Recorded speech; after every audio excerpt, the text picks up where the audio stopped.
श्रीराम समर्थ श्रीराम। शुकासारिखे पूर्ण वैराग्य जाचे, वशिष्ठा परी ज्ञान योगेश्वराचे। कवी वाल्मिका सारिखा मान्य ऐसा, नमस्कार माझा सद्गुरु रामदासा। मला वाटते अंतरित्वा वसावे, तुझ्या दासबोधासी त्वा बोध व्हावे। अपत्यापरी पाववी प्रेम ग्रासा, महाराज या सद्गुरु रामदासा।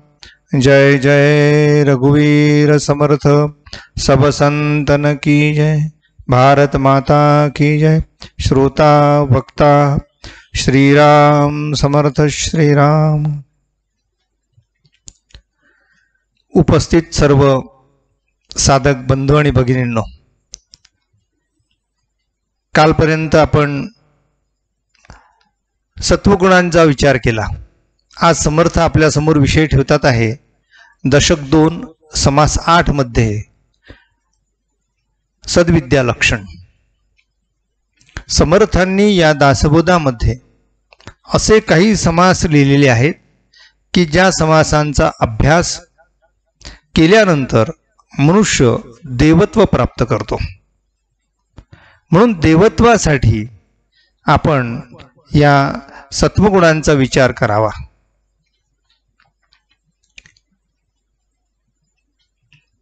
श्रीराम समर्थ श्रीराम। ऐका सद्विद्येची लक्षणे, परमशुद्ध सुलक्षणे। विचार घेता बळेची बाणे, सद्विद्यांगी श्रीराम।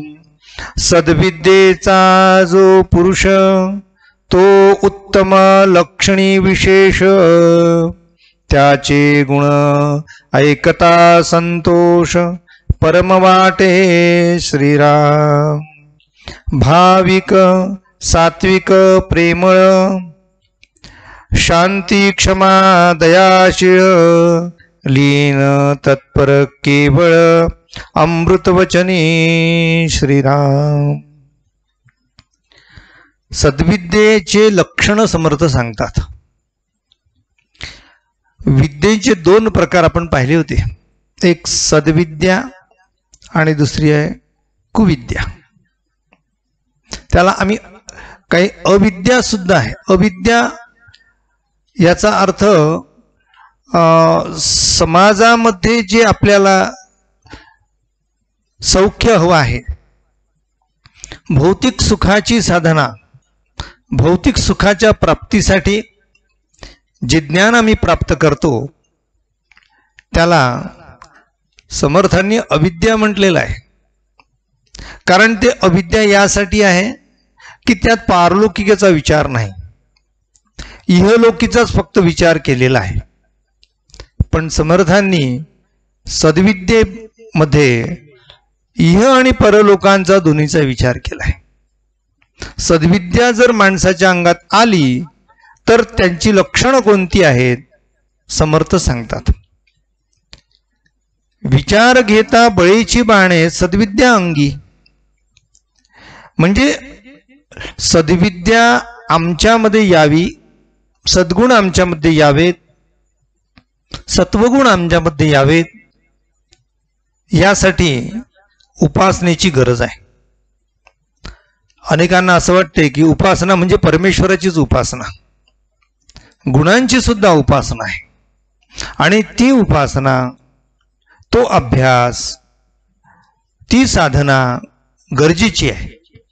कारण जोपर्यंत ती साधना करत नाही, ती उपासना करत नाही, तो अभ्यास करत नाही, तोपर्यंत मनुष्यत्व प्राप्त करणार नाही। म्हणून मनुष्याने मनुष्यत्व प्राप्त करण्यासाठी सद्विद्येचा अभ्यास केला पाहिजे। समर्थ म्हणतात सद्विद्येचा जो पुरुष, तो उत्तम लक्षणी विशेष। उत्तम लक्षण तर आहेच, पण त्या उत्तम लक्षणामध्ये विशेष लक्षणं जी आहेत ती सद्विद्येची सांगितलेली आहेत. त्यांचे गुण ऐकता संतोष परम वाटे. कारण सगळे सद्विद्येची लक्षणं ही भगवंताचीच लक्षण आहे. भगवंत कसा आहे? भाविक आहे, सात्विक आहे, प्रेमळ आहे, शांत स्वरूप आहे, क्षमाशील आहे, दयाशील आहे, लीन आहे आणि अमृतवचनी आहे. एवढे लक्षणं दिलेली आहेत. असा मनुष्य जो कोणी आहे त्या व्यक्तीला आपण देव माणूस म्हणू. ते देवत्वाची लक्षणं दिसतात आहे. तुम्ही म्हणाल की समर्थांनी खूप ठिकाणी लक्षणांमध्ये उत्तम पुरुषाची लक्षणं, सत्वगुण लक्षणं, या लक्षणांबरोबर इथे सद्विद्या, विद्येचं लक्षण, यामध्ये सारखेपणा पुष्कळसा दिसतोय. याचं कारण काय? कारण की माणसाला शेवटी मनुष्यत्व खऱ्या अर्थाने प्राप्त करून घ्यायचं आहे आणि मनुष्यत्वातून त्याचा प्रवास देवत्वाकडे करायचा आहे. इथे समर्थांनी लीन तत्पर केवळ अमृतवचनी सद्विद्येचं लक्षण त्यांनी दिलं आहे की तो मनुष्य केवळ अमृतवचनी असतो. कारण केवळ अमृतवचनी यासाठी शब्द वापरलेला आहे की समर्थांनी बोलत असताना बोलण्यावरून माणसाची परीक्षा होते. तो माणूस कसा बोलतो याच्यावरून तो कसा आहे हे कळते. एक अशी कथा होती. ती कथा संत सूरदासांची आहे. सूरदास आपल्या कुटीमध्ये भगवंताची भक्ती करायचे आणि समोरच्या झाडाखाली भगवंताचं नाम घ्यायचे. नाम घेत असताना ते भगवंतामध्ये तल्लीन व्हायचे आणि ते सूरदास असल्यामुळे त्यांची बहिर्मुखता नव्हतीच, सगळी अंतर्मुखता होती. एक दिवस ते भगवंताचं नाम घेत असताना एक गृहस्थ त्यांच्याकडे आला आणि त्यांनी प्रश्न विचारला की इथे कोणी राजे आले होते का? पण विचारताना त्यांनी प्रश्न विचारला, एक थेरड्या, इथे कोणी राजे आले होते का? तो सूरदास म्हणाले की मी अंध आहे, मला दिसत नाही. काही क्षणामध्ये दुसरी व्यक्ती आली. त्याने विचारलं, ए बाबा, इथे कोणी आमचे राजे आले होते का? सूरदासांनी पुन्हा उत्तर दिलं की मी अंध आहे, मला दिसू शकत नाही, कोण आलं होतं हे मला कळायचं नाही. आणि तिसऱ्या वेळेस जी व्यक्ती आली ती म्हणाली की मुनिवर, आपणाला मी साष्टांग दंडवत करतो. माझ्या अगोदर या ठिकाणी कोणी येऊन गेलं का? कृपया सांगा. त्यावेळेस संत सूरदास म्हणाले की राजे, आपण महाराजे आहात, आपण सत्पुरुष आहात, आपण राजे असून सुद्धा सद्गुणांचे तुम्ही मूर्तिमंत दैवत आहात. तर त्यामुळे तुम्ही स्वतः आले आहात. तुमच्या अगोदर तुमचा प्रधान आला होता आणि सुरुवातीला तुमचा नौकर आला होता. राजे म्हणाले की मुनिवर, साधू श्रेष्ठ, आपण हे कसं काय आपल्याला कसं काय कळलं? आपण कसे काय जाणू शकले?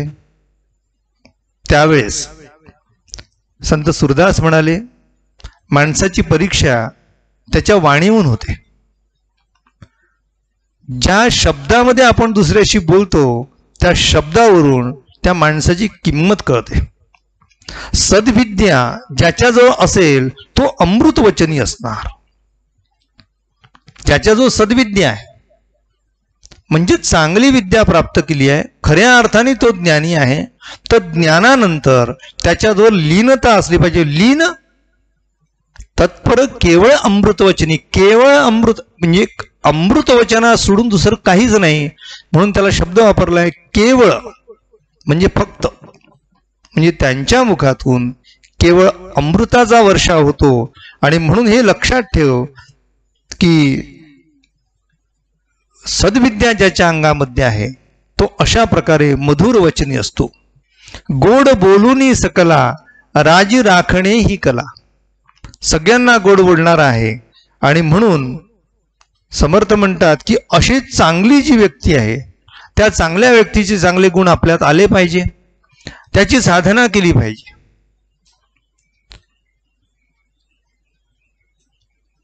पण ती साधना कशी करावी?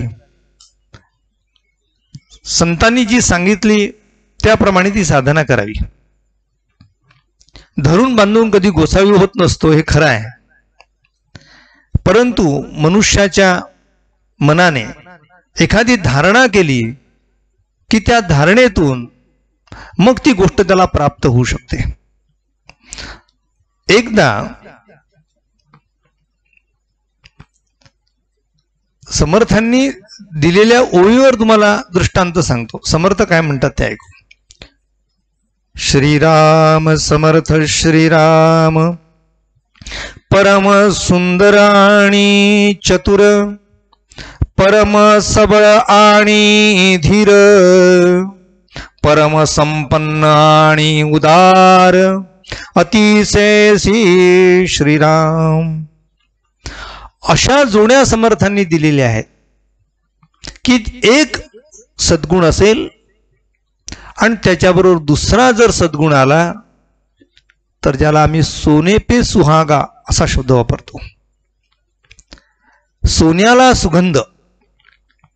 माणसाचं जीवन धन्य होण्यासाठी ही जोडी जर एकत्र येत असेल तर त्या व्यक्तीचं जीवन धन्य होते. परम सुंदर आणि चतुर.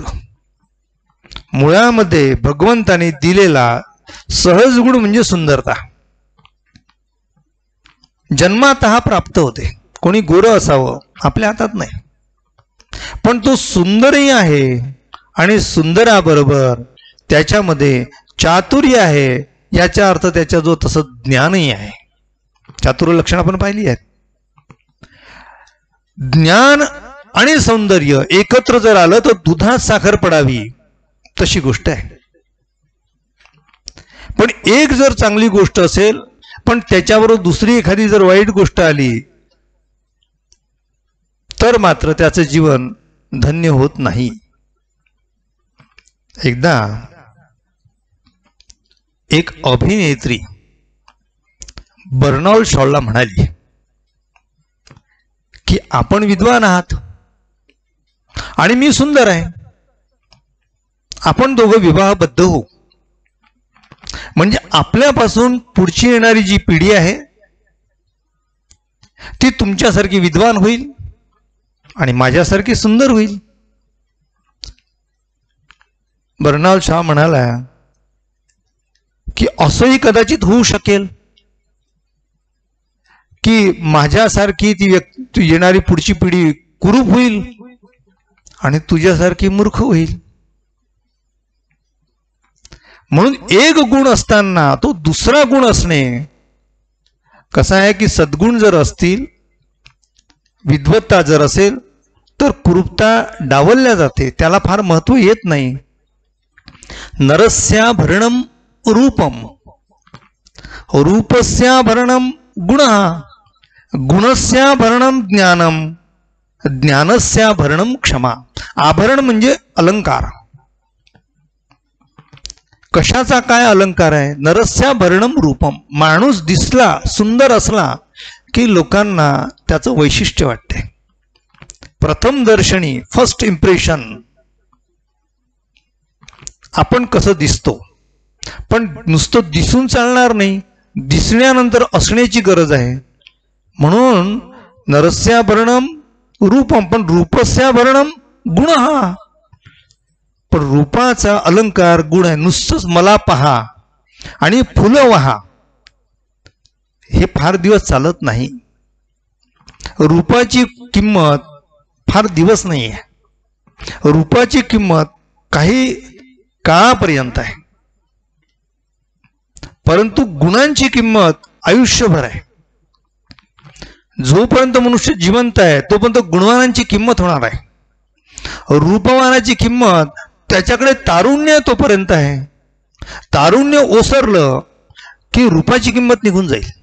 म्हणून म्हटलं आहे की नरस्याभरणम रूपम रूपस्याभरणम गुण गुणस्याभरणम ज्ञानम. नुसतं गुण घेऊन चालणार नाही की हा सगळ्यांशी चांगला वागतो, अमुक करतो, टमुक करतो, एवढं चालणार नाही. तो ज्ञानी असला पाहिजे. पण ज्ञानस्याभरणम क्षमा. ज्ञानी असेल तर तो इतरांना क्षमा करणारा असला पाहिजे. म्हणून समर्थ इथे सांगतात आहे परम सुंदर आणि चतुर. तो परम सुंदर आहे आणि चतुर म्हणजे ज्ञानी आहे. परम सबल आणि धीर. सबलता याचा अर्थ ताकद, सामर्थ्य. ही ताकद आणि सामर्थ्य त्याच्यामध्ये असेल तर तो मनुष्य काही चांगलं काम करू शकतो.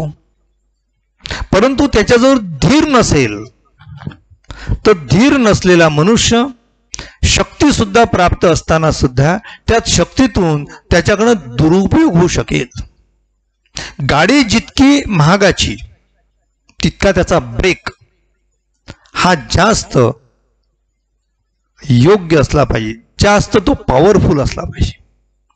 जी गाडी 30-40च्या स्पीडनी जाते त्या गाडीचा वेग साधारण असला तर हरकत नाही. आम्ही 2 व्हीलर चालवतो त्यावेळेस एका हाताच्या ब्रेक बरोबर लागला नाही तर आपण दुसऱ्या बाजूचा ब्रेक लावतो, समोरचा ब्रेक लावतो, माणूस पडत नाही, ऍडजस्ट होऊन जाते. परंतु गाडी जर वेगात जाणारी असेल, तिचा वेग जर 100च्या खाली नसेल आणि ब्रेक जर योग्य वेळेत लागला नाही तर ऍक्सिडेंट होईल, जीवन संपून जाईल. म्हणून चांगली गाडी कोणती की ज्याचा उत्तम ब्रेक आहे. किती जोराने धावते याला फार कमी किंमत आहे, पण सांगितली तिथे थांबते म्हणजे परम सबल आहे आणि धीर आहे. धीर म्हणजे शांतता, धीर म्हणजे धैर्य. प्रसंगी कितीही संकट असेल, कितीही समस्या असेल, पण काही क्षणापर्यंत मी शांत राहील, मी माझ्या मनाला ऑर्डर दिलेली आहे. हीच शांतता फक्त सद्गुणी माणसामध्ये राहू शकेल. आणि म्हणून ते सद्गुणाचं लक्षण आहे, सद्विद्येचं लक्षण आहे असं समर्थ म्हणतात. परम सबल आणि धीर, परम संपन्न आणि उदार. मला तुम्ही सांगा, प्रभू रामचंद्र सबल होते, बलवान होते, पण सीता स्वयंवराच्या प्रसंगी उठले नाही. सगळ्या लोकांनी, सगळ्या राजांनी, सगळ्या राजपुत्रांनी आपल्या आपल्या शक्तीचं प्रदर्शन दाखवल्यानंतर गुरूंची आज्ञा झाली, दशरथांचं भाषण झालं. त्यानंतर रामराजे आपल्या गुरुदेवांना प्रणाम करून आज्ञा मिळाली म्हणून ते धनुष्याला प्रत्यंचा लावण्यासाठी निघाले. म्हणजे काय होतं, परम सबल होते आणि धीर होते म्हणून त्यांची किंमत जास्त झाली. नुसते बलवान असते तर रावण जसा फजित झाला तर कोणी मनुष्य फजित होईल. म्हणून समर्थ म्हणतात आहे की तो परम संपन्नही आहे आणि उदारही आहे. परमसंपन्नता याचा अर्थ ऐश्वर्य. अनेकांकडे खूप पैसे असतात परंतु उदार नसतात. त्यांची संपन्नता जर समाजाच्या उपयोगी नसेल, समाजाचं कल्याण करत नसेल तर त्यांची संपन्नता काय उपयोगाची. जितके संपन्न तितकी त्यांच्यामध्ये आपल्याला म्हणजे कृपणता दिसून येते. म्हणून आपल्यामधली कृपणता जाऊन आपली संपन्नता समाजाच्या उपयोगी पडावी.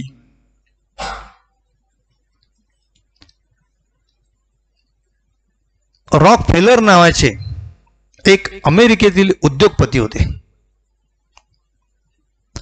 उद्योगपती ते अमेरिकेतले. श्रीमंतीच्या क्षेत्रामध्ये म्हणजे त्यांचा हात कोणी धरणार नाही. परंतु कंजूस होते, अत्यंत कृपण होते. ते पैसे खर्च करत नव्हते, पैसे वाढवत होते. पण परमेश्वराच्या कृपेने स्वामी विवेकानंदांची आणि त्यांची भेट झाली. जेव्हा स्वामी विवेकानंदांची त्यांची भेट झाली त्यावेळेस विवेकानंदांनी त्यांना दातृत्वाची काय किंमत आहे, दानाचं काय महत्व आहे, दानाने माणसाला काय प्राप्त होऊ शकते हे सांगितलं. जेव्हा त्यांनी ते प्रत्यक्ष विवेकानंदांच्या मुखातून ऐकलं त्यावेळेस त्यांच्यामध्ये दातृत्व जन्माला आलं. पण जेव्हा ते दातृत्व जन्माला आलं तेव्हा त्यांनी उत्तम प्रकारे ट्रस्ट स्थापन केला, संस्था स्थापन केली आणि त्याला भरपूर पैसा दिला आणि ते जगकल्याणासाठी दिला. सांगण्याचं तात्पर्य, समर्थ म्हणतात आहे परम संपन्न आहे आणि उदार आहे. अशी जोडी सापडत नाही. परम संपन्न सापडतील, परम उदार सापडतील, पण परम संपन्न आणि उदार सापडणार नाही. दैव असेल, भाग्य असेल तर या दोन सद्गुणांचं मिलन होते. समर्थ म्हणतात, श्रीराम समर्थ श्रीराम परम ज्ञाता आणि भक्त, महापंडित आणि विरक्त, महातपस्वी आणि शांत, अतिशय श्रीराम. अनेक लोक ज्ञानी आहेत, परमज्ञाता, पण ज्ञानी मनुष्य भक्त असत नाही, कारण त्याला त्याच्या ज्ञानाचा अहंकार असतो. भक्ती करण्यासाठी भावाची गरज आहे, अंतःकरणामध्ये प्रेमाची गरज आहे, अंतःकरणामध्ये श्रद्धेची गरज आहे. श्रद्धा आणि भक्ती त्याच्यामध्ये नसल्यामुळे ज्ञानी मनुष्य अहंकारी होण्याची जास्त शक्यता आहे. म्हणून समर्थ म्हणतात, तू ज्ञानी आहेस ही तुझ्याजवळ चांगली गोष्ट आहे. ज्ञान हे सुद्धा परमेश्वराचं एक रूप आहे, पण त्या ज्ञानाबरोबर भक्तीचा ओलावा असला पाहिजे. संतांकडे काय होतं, परमज्ञान होतं आणि ते परमभक्त होते. म्हणून परमज्ञान आणि परमभक्त या दोन गोष्टी एकत्र आल्यामुळे ते जगाचं कल्याण करू शकले. अनेकांना असं वाटते की भक्त असताना ज्ञानाची गरज काय आणि ज्ञान असताना भक्तीची गरज काय. पण ज्ञान आणि भक्ती या दोन्ही जर गोष्टी एकत्रच असतील तर ते भाग्याचं लक्षण आहे आणि ते स्वतःचा तर उद्धार करतीलच, पण स्वतः बरोबर इतरांचं कल्याण करतील. महापंडित आणि विरक्त जोड्या ऐकून घ्या. किती सुंदर समर्थांनी त्याची योजना केली असली पाहिजे. कल्पना करा, अशी कुठली कोणाशी लावली नाहीये. ते म्हणतात आहे की महापंडित आहे आणि विरक्त आहे. विरक्त असणे याचा अर्थ त्याला त्या गोष्टीमध्ये कुठल्याही प्रकारची आसक्ती नाही. आसक्तीरहित जीवन संतांचं असू शकते, संत खेरीज कोणाचं राहणार नाही. पण इकडे ते म्हणतात महापंडित आहे आणि पंडिताला काय हवं, पंडिताला कीर्ती हवी. स्वगृहे पूज्यते मूर्खा, स्वग्रामे पूज्यते प्रभू, स्वदेशे पूज्यते राजा, विद्वान सर्वत्र पूज्यते. पंडित माणसाला सर्वत्र पूज्यते पाहिजे. तो म्हणेल मी ज्ञानी आहे, माझ्या ज्ञानाला जर कोणी मानलं नाही तर माझं ज्ञान उपयोगी काय. म्हणून तो जिथे जाईल तिथे तो ज्ञानी आहे हे सिद्ध करण्याचा प्रयत्न करेल. वामन पंडितांची तुम्हाला कथा सांगितली आहे. तो जिथे तिथे जाईल, वाद घालेल, जिथे असेल तिथे आपला मुद्दा पटवून देईल. लोकांनी आपल्याला मानलं की त्याला समाधान मिळालं. त्यामुळे जी समाजापासून अलिप्त राहण्याची, म्हणजे लोकेशनेमध्ये अडकणारा मनुष्य राहू शकतो, म्हणून तो विरक्त असला पाहिजे आणि इकडे महापंडित असला पाहिजे. स्वामी विवेकानंदांचं उदाहरण घ्या ना. स्वामी विवेकानंदांना कुठल्याही प्रकारची लोकेशना नव्हती. त्यांनी कार्य केलं, उत्तम कार्य केलं, म्हणून ते जगप्रसिद्ध झाले. पण जगप्रसिद्ध होण्यासाठी त्यांनी ज्ञान नाही प्राप्त केलं. ज्ञान प्राप्त झालं म्हणून त्याचा परिणाम प्रसिद्धी आहे. प्रसिद्धीसाठी ज्ञान नाही, ज्ञानामुळे प्रसिद्धी आहे. म्हणून समर्थ म्हणतात आहे की महापंडित आहे आणि इकडे विरक्त आहे. असे लोक एकत्र आले पाहिजे. जेवढे मोठे माणसं होऊन गेले त्या लोकांनी ही जोडी एकत्रित केलेली आहे. पुढे समर्थ म्हणतात महातपस्वी आणि शांत. दुर्वासांचं नाव सगळ्यांना माहिती आहे. जे तपस्वी आहेत, जमदग्नी गोत्रावले लोक पहा, जमदग्नी ऋषी पहा, ते म्हणतात आमचं गोत्रच जमदग्नी आहे. जमदग्नी ऋषी तपस्वी होते.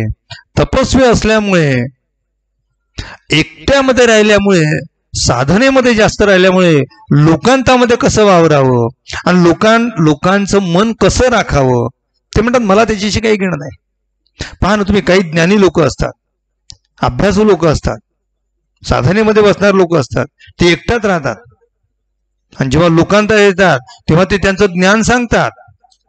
पण त्यांच्या ज्ञानाला किंवा त्यांच्या कुठल्याही मुद्द्याला कुठे खंडन होत असेल तर ते एकदम तापतात, एकदम भडकतात.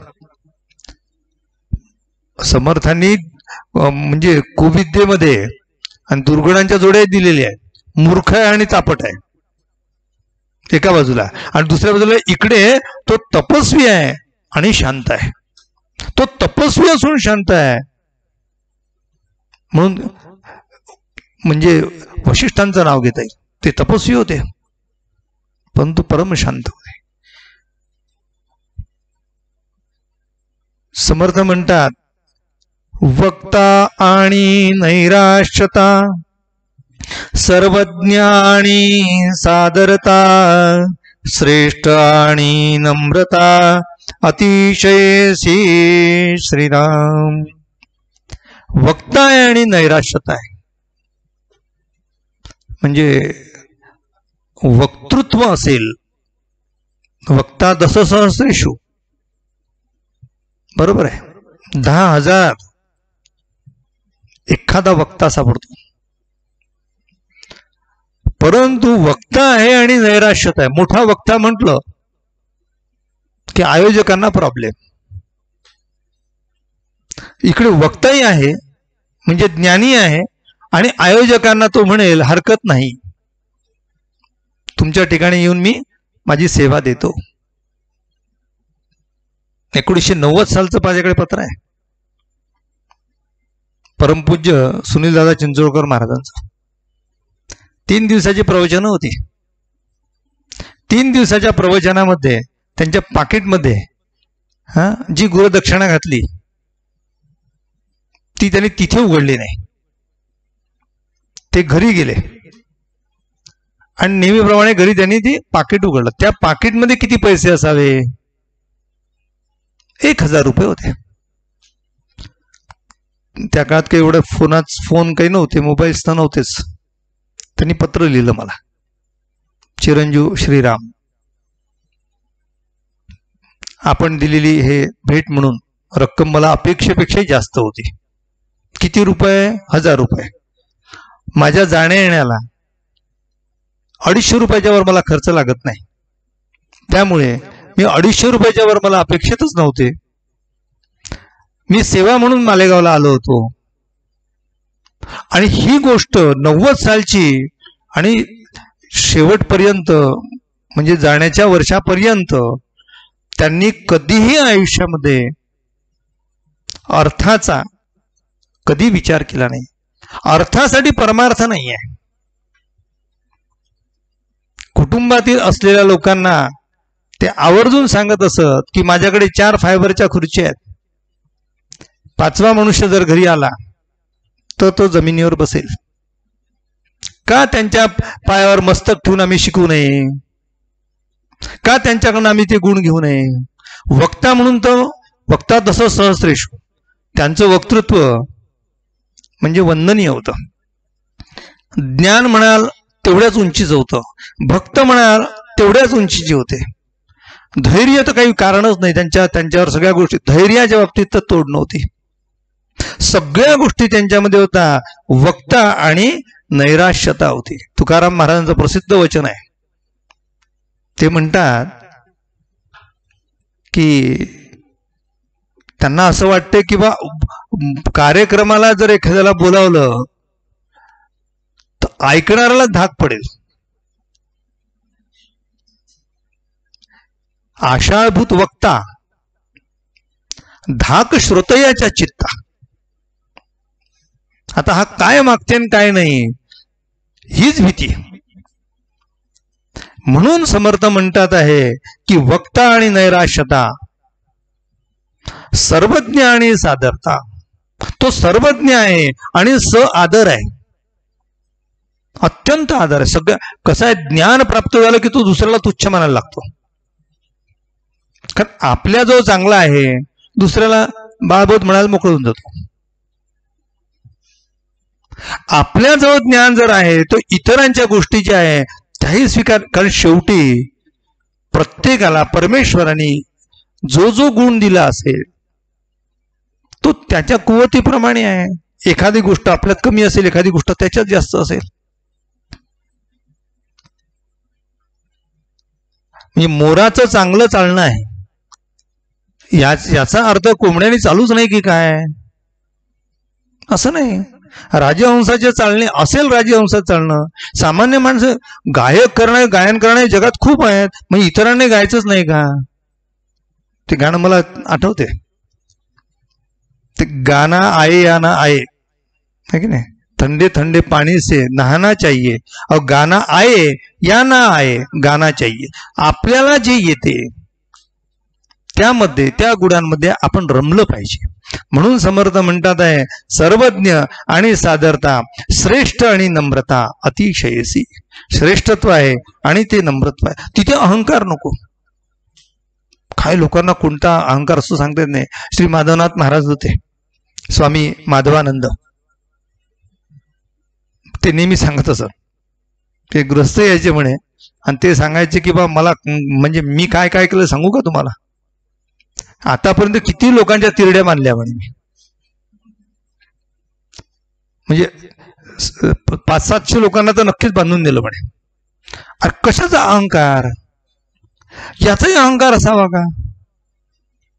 कशाचा अहंकार असावा? तो दुर्गुणांचा की सद्गुणांचा? अरे बाबा तुला एक दिवशी जायचं आहे. म्हणून समर्थ म्हणतात आहे श्रेष्ठ आणि नम्रता अतिशयसी सर्वत्रासी.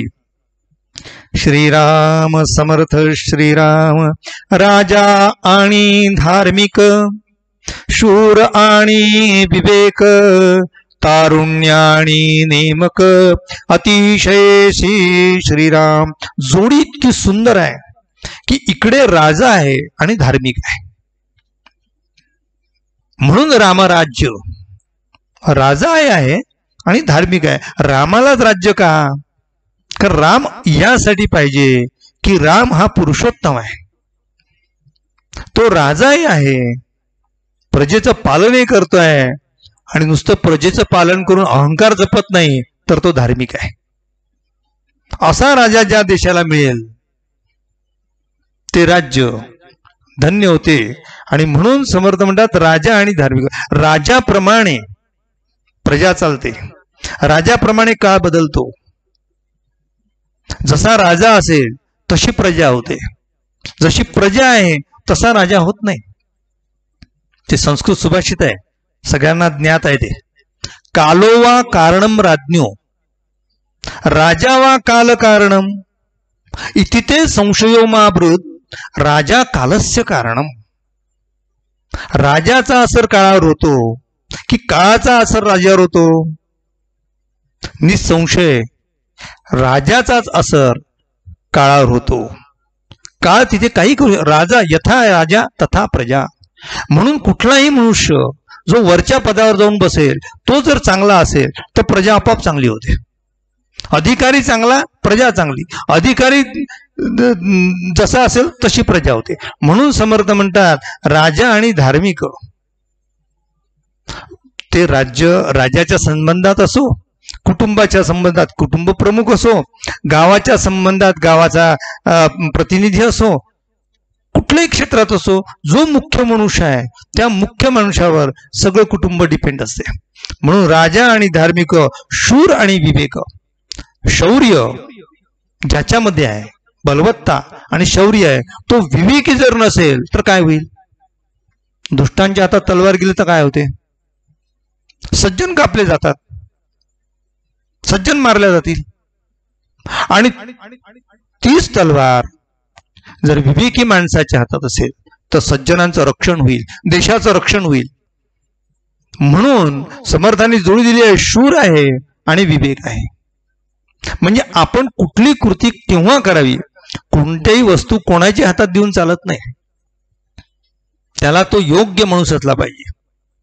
अपात्रम न देयम, अशिष्यम न देयम. अशिष्य असेल, अपात्र असेल तर त्याला देऊ नका. म्हणून समर्थ म्हणतात तारुण्य आणि नेमक. तारुण्य आहे आणि नेमक आहे याचा अर्थ नियमाचं पालन करतो. तरुण माणसाला असं वाटते की काही नियमाचं पालन करायचं काम नाही. कधी तुम्ही ते पाणीपुरी खा, कधी तुम्ही भेळपुरी खा, सकाळी उपाशी राहा, संध्याकाळी भरपूर जेवा, रात्रभर जागत राहा, सकाळी झोपून राहा, वाटेल तसं करा. कोण करतोय? तरुण आहे तो करतो. म्हाताऱ्या माणसाने तसं केलं होतं. अहो, म्हाताऱ्या माणसाचा टाइम जर बदलला ना खाण्याचा आणि पिण्याचा आणि झोपण्याचा, तर सारं गणित बिघडून जाते. म्हणून समर्थ म्हणतात की तो तरुणही आहे आणि दुसऱ्या बाजूला नेमक आहे, म्हणजे नियमाने वागतोय, म्हणून त्याचं म्हातारपण चांगलं जाते. लक्षात ठेवा, जे तरुण आहेत त्यांनी तरुणपणी नियमाने वागलं तर त्याचं म्हातारपण चांगलं जाते, हे कधी विसरू नये. ज्या माणसांना काहीच काम नाही त्यांचे हातपाय दुखतात. तरुण माणसं म्हणतात की आम्हाला असा त्रास आहे, तसा त्रास आहे. काम करा, मेहनत करा, कष्ट घ्या, कष्टविण राहू नये. तरुण आहे ना तर तारुण्याला शोभेल असं करा.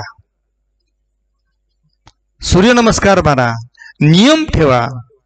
तो नियम, ते एकदा बालपणी लावलेले नियम ते तरुणपणी निष्ठेने चालवावं लागतात आणि निष्ठेने चाललेले नियम सहजतेने म्हातारपणी चालतात.